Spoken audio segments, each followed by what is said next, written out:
വിശുദ്ധ കുരിശിന്റെ അടയാളത്താൽ ഞങ്ങളുടെ ശത്രുക്കളിൽ നിന്ന് ഞങ്ങളെ രക്ഷിക്കണമേ. ഞങ്ങളുടെ തമ്പുരാനെ, പിതാവിന്റെയും പുത്രന്റെയും പരിശുദ്ധാത്മാവിന്റെയും നാമത്തിൽ ആമേൻ.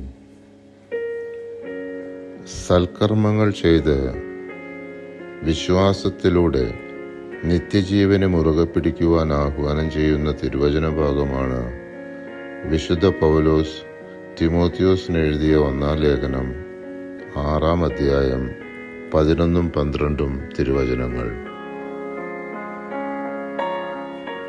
നീതി, ദൈവഭക്തി, വിശ്വാസം, സ്നേഹം, സ്ഥിരത, സൗമ്യത എന്നിവയെ ഉന്നം വയ്ക്കുക.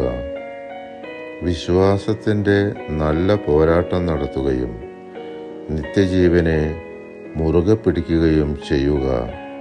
ഇതിലേക്കാണല്ലോ നീ വിളിക്കപ്പെട്ടിരിക്കുന്നത്. അനേകം സാക്ഷികളുടെ മുമ്പാകെ നീ ഇത് ദൃഢമായി ഏറ്റുപറഞ്ഞിട്ടുള്ളതുമാണല്ലോ.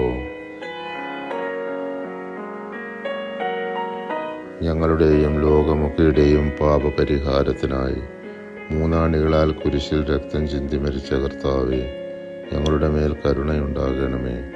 ഞങ്ങളെ ശിക്ഷിക്കരുതേ. ഞങ്ങളും ഞങ്ങളുടെ പൂർവികരും ഞങ്ങളുടെ സഹോദരങ്ങളും ഞങ്ങളുടെ മാതാപിതാക്കളും വഴി വന്നു പോയിട്ടുള്ള എല്ലാ തെറ്റുകളും ക്ഷമിക്കണമേ.